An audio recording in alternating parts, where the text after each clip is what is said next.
Sorry camera बंद हो गया, मुझे अंदाज़ा नहीं हुआ। तो हम यहाँ तक पहुँचे थे कि फ्रुक्टोज 2,6 डिसफॉस्फेट का लेवल जो है वो ज़्यादा हो जाता है। जब इसका लेवल ज़्यादा हो जाएगा तो इसको स्टिमुलेट करेगा, जिसकी वजह से ग्लाइकोलाइसिस ज़्यादा हो जाएगी, और इसको जो है इनहिबिट करेगा, जिसकी वजह से ग्लूकोनियोजेनेसिस क्या हो जाएगी, कम हो जाएगी। इसके बाद हम अपनी थर्ड रेगुलेशन की तरफ आते हैं, जो कि है एलोस्टेरिक रेगुलेशन।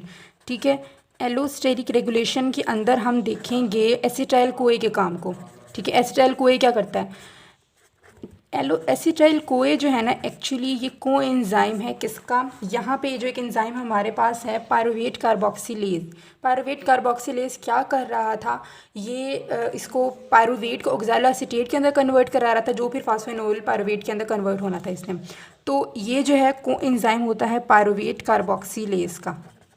ठीक है, यानी कि अगर ये होगा यहाँ पर एसिटाइल कोए, तभी ये काम कर रहा होगा। तो अगर एसिटाइल कोए का लेवल ज़्यादा हो जाता है तो पायरुवेट कार्बोक्सिलेज का एक्टिविटी भी जो है वो बढ़ जाएगी, जिसकी वजह से ग्लूकोनियोजेनेसिस जो है वो ज़्यादा हो जाएगी। ठीक है, ग्लूकोनियोजेनेसिस ज़्यादा हो जाएगी। इसके अलावा दूसरा जो ये काम करता है ना, ये पायरुवेट डीहाइड्रोजिनेस कम्प्लेक्स, जो कि बहुत इंपॉर्टेंट रिएक्शन था, ये कन्वर्ट कर रहा था पायरुवेट को एसिटाइल कोए के अंदर। तो ये अगर इसको स्टिमुलेट कर रहा है तो ये पायरुवेट डीहाइड्रोजिनेस कम्प्लेक्स को इनहिबिट करता है। अगर ये इनहिबिट होगा, इसका मतलब है कि टीसीए साइकिल जो है ना आगे कम हो जाएगा। ठीक है, टीसीए साइकिल कम हो जाएगा, जिसकी वजह से ग्लाइकोलाइसिस को भी कम होना पड़ेगा। अब यहाँ पे एक इम्पॉर्टेंट क्वेश्चन आ जाता है कि वाई जो है फैट की अगर बर्निंग हो रही है, बीटा ऑक्सीडेशन हो, क्वेश्चन हमारे पास ये आता है कि किस तरह से अगर बीटा ऑक्सीडेशन ऑफ फैट हो रही हो तो वो ग्लूकोज को स्पेयर कर देता है, कि हम कार्बोहाइड्रेट को उस कंडीशन के अंदर यूज़ नहीं कर रहे होते जिस कंडीशन के अंदर फ़ैट हम यूज़ कर रहे होते। तो वजह यही होती है कि फ़ैट ऑक्सीडेशन से बीटा ऑक्सीडेशन का फाइनल प्रोडक्ट एसिटाइल कोए होता है, जो कि पायरुवेट डीहाइड्रोजिनेज को इनहिबिट कर देता है, जिसकी वजह से टीसीए साइकिल इनहिबिट हो जाती है। जब टीसीए साइकिल नहीं चल रहा होगा तो ये ग्लूकोज के प्रोडक्ट को यूज़ नहीं कर रहा होगा, जिसकी वजह से ग्लूकोज के प्रोडक्ट जब ज़्यादा होने लग जाएँ तो फिर ग्लाइकोलाइसिस जो है वो इनहिबिट हो जाएगी। उसके बाद मैं हार्मोन्स आपको बताने लगी हूँ कि कौन से हार्मोन्स जो हैं इसके अंदर इम्पॉर्टेंट हैं। एक तो है ग्लूकागॉन, ठीक है, nor epinephrine and epinephrine. Cortisol सबसे ज़्यादा स्ट्रॉन्गली जो है इसको एक्टिवेट करता है, ग्लूकोनियोजेनेसिस को। इसके अलावा थायराइड हार्मोन और ग्रोथ हार्मोन, क्योंकि इन सब हार्मोन का मकसद होता है कि बॉडी के अंदर ग्लूकोज के लेवल को बढ़ाया जाए। तो ये सारे जो है हाइपोग्लाइसेमिक कंडीशन के अंदर बॉडी के अंदर रिलीज़ होते हैं। और इसके बरक्स जो है हमारे पास एक इंसुलिन हार्मोन होता है, अकेला बेचारा, जो कि चाह रहा होता है कि ग्लूकोनियोजेनेसिस कम हो ताकि ग्लूकोज का लेवल बॉडी के अंदर कम हो जाए। देखिए, ग्लूकोनियोजेनेसिस के अंदर हमें तकरीबन 4 एटीपी और 2 जीटीपी चाहिए होते हैं, यानी ऑलमोस्ट 6 एटीपी हमें चाहिए होते हैं। तो इसकी एनर्जी कॉस्ट बहुत ज़्यादा होती है।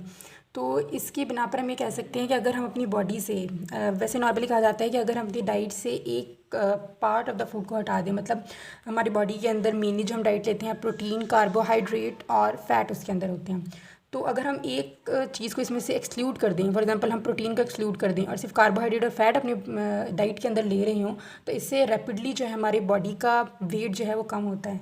लेकिन सबसे ज़्यादा इंपॉर्टेंट इसके अंदर हम मतलब जिससे रैपिडली वेट लॉस होता है वो हम अगर अपनी डाइट से कार्बोहाइड्रेट को एक्सक्लूड कर दें, मतलब अगर हम कार्बोहाइड्रेट बिल्कुल ना लें और जो लिपिड और दूसरी प्रोटीन है वो हम अपनी भूख के मुताबिक जो है वो ले रहे हो, तो इससे वेट बहुत ज़्यादा तेज़ी से लूज़ होता है। ऑल्दो ये इतना ज़्यादा अच्छा तरीका नहीं है, लेकिन इससे वेट बहुत जल्दी जो है वो लूज़ होता है। क्यों होता है? इसकी वजह है gluconeogenesis. As we know, gluconeogenesis के अंदर बहुत ज़्यादा हमें जो है एनर्जी की ज़रूरत होती है और कुछ भी चीज़ों में मिल नहीं रही होती है, यानी हमें एटीपी मिल नहीं रहा होता, एनर्जी मिल नहीं रहा होता, लेकिन एटीपी की कंजप्शन जो है वो बहुत ज़्यादा हो रही होती है।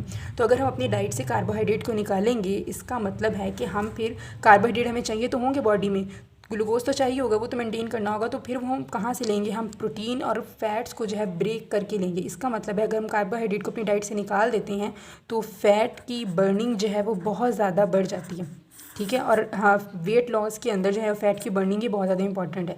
तो अगर हम अपनी डाइट से कार्बोहाइड्रेट को निकाल लें तो एटीपी की क्योंकि नीड बहुत ज़्यादा हमें मतलब अगर तो हमें ग्लूकोज की ज़रूरत पड़ेगी। ग्लूकोज के लिए हमें जो है वो ग्लूकोनेजेंसिस करवानी होगी और वो फैट बर्निंग सी होगी, और क्योंकि एटीपी बहुत ज़्यादा चाहिए इस वजह से फैट बर्निंग भी बहुत ज़्यादा होगी, जिसकी वजह से जो है ना वेट लॉस हो जाएगा। सही है, वेट लॉस। तो ये चीज़ आपने लाजमी याद रखनी है। अच्छा, इसके बाद जो है ना हम कोरी साइकिल की तरफ चलते हैं। कोरी साइकिल जो है ना ये एक वे है जिसके थ्रू अगर एक दफ़ा मसल के अंदर ग्लूकोज चला गया है और या फिर मसल के अंदर एक्सरसाइजिंग स्केलेटल मसल है, उसने जो है लैक्टेट बहुत ज़्यादा प्रोड्यूस कर लिया, तो हम किस तरह उसे ब्लड ग्लूकोज लेवल बढ़ाने के लिए इस्तेमाल कर सकते हैं। ठीक है, तो यहाँ पे मैं कोरी साइकिल ड्रॉ करने लगी हूँ। दो चीज़ें मैं यहाँ पे ड्रॉ करूँगी। एक मैं ड्रॉ करूँगी यहाँ पे स्केलेटल मसल। ठीक है, ये मैंने यहाँ पे स्केलेटल मसल को ड्रॉ कर दिया फॉर एग्जांपल कि स्केलेटल मसल मेरा आ गया। और यहाँ पे जी मैं लीवर को ड्रॉ करने लगी हूँ। ठीक है, ये मैंने यहाँ पे ड्रॉ कर दिया लीवर को। सही है, अब इन दो चीज़ों को लेकर चलेंगे। पहले क्या ये मैं ऐसे करती हूँ, पिंक कलर से ड्रॉ कर देती हूँ। नॉर्मली क्या हमारी बॉडी के अंदर जो ग्लूकोज होता है, ठीक है, हमने उसे यूज़ करना होता है। एक्सरसाइज कर रहा है बॉडी तो उसे ग्लूकोज की बहुत ज़्यादा ज़रूरत पड़ी है। बॉडी ने ये स्केलेटल मसल के अंदर जी ये चला गया ग्लूकोज। तो यहाँ से हम शुरू कर रहे हैं कि स्केलेटल मसल ने जो है ना यहाँ से ब्लड से ग्लूकोज ले लिया, तो ये अब यहाँ पे ग्लूकोज हमारा आ चुका है। ठीक है, ग्लूकोज अब यहाँ पे जो है, अब क्योंकि एक्सरसाइजिंग स्केलेटल मसल है, यहाँ पे इतनी ज़्यादा ऑक्सीजन हमें नहीं मिलेगी और बहुत जल्दी जल्दी हमने इसको ग्लाइकोलाइसिस करवानी है। तो यहाँ पे क्या होगी, एनारोबिक ग्लाइकोलाइसिस होगी मोस्ट प्रोबेबली। ठीक है, मोस्ट प्रोबेबली एनारोबिक ग्लाइकोलाइसिस होगी कि पहले यहाँ पे पायरुवेट बना है, तो पायरुवेट किसके अंदर कन्वर्ट वो हो जाएगा एनारोबिक ग्लाइकोलाइसिस के थ्रू लैक्टेट के अंदर। ठीक है, लैक्टेट के अंदर हो जाएगा। अब देखिए, अगर ये भी यहाँ पे मैं आपको बात बता दूँ कि हमारा जो स्केलेटल मसल्स हैं इसके अंदर ग्लूकोज 6 फॉस्फेटेज एंजाइम मौजूद नहीं होता। ठीक है, अगर फॉर एग्जांपल हम ये कहें कि हमारी जो यहाँ पे ग्लाइकोलाइसिस थी वो ग्लूकोज 6 फॉस्फेट तक पहुँची है, तो हम कहें कि हम वहाँ से भी रिवर्स करा सकते हैं कि ग्लूकोज बन जाए और ग्लूकोज वापस ब्लड के अंदर आ जाए, लेकिन ऐसा नहीं होता क्योंकि हमारे पास glucose 6 phosphatase enzyme skeletal muscle के अंदर नहीं होता। तो इस पर एक बड़ा क्रॉस डाल लें कि स्केलेटल मसल्स के अंदर ये नहीं होता है, ये सिर्फ और सिर्फ कहाँ होता है, लीवर के अंदर। इसका मतलब है कि स्टेप ने आगे तो जाना ही जाना है क्योंकि ग्लूकोज 6 फॉस्फेटेज स्केलेटल मसल के अंदर तो हमें नहीं मिलेगा। इसके बाद पायरुवेट से फिर लैक्टेट बन गया। अब पायरुवेट भी इसके अंदर जा सकता है क्योंकि पायरुवेट के लिए भी ट्रांसपोर्टर होते हैं, वो ब्लड के अंदर आ सकता है, और लैक्टेट भी जा सकता है क्योंकि हम कोरी साइकिल पढ़ रहे हैं जिसे हम लैक्टिक एसिड साइकिल भी कहते हैं। मैं यहाँ पर लिख देती हूँ कि हम क्या पढ़ रहे हैं, कोरी साइकिल, या फिर हम उसे क्या कहते हैं, लैक्टिक एसिड साइकिल। तो ये जी हम पढ़े हैं लैक्टिक एसिड साइकिल। इस वजह से अब ये जो लैक्टेट यहाँ पे प्रोड्यूस हुआ है ना, पहले वो आएगा ब्लड के अंदर। ठीक है, लैक्टेट या लैक्टिक एसिड जो भी प्रोड्यूस वो ब्लड के अंदर आएगा और ब्लड से जी ये फिर कहाँ पे जाएगा, लीवर के अंदर जाएगा। यहाँ पे हमारे पास लैक्टेट आ गया। अब लीवर के अंदर एक एंजाइम होता है जिसे हम बोलते हैं lactate dehydrogenase. Lactate dehydrogenase NADH को यूज़ करते हुए लैक्टेट को कन्वर्ट करा देता है पायरुवेट के अंदर। अब पायरुवेट के अंदर कन्वर्जन होगी तो यहाँ पे ग्लूकोनियोजेनेसिस होगी। ये सारे स्टेप जो हैं वो रिवर्स होंगे और ग्लूकोनियोजेनेसिस फाइनली इसको कन्वर्ट करा देगी ग्लूकोज के अंदर।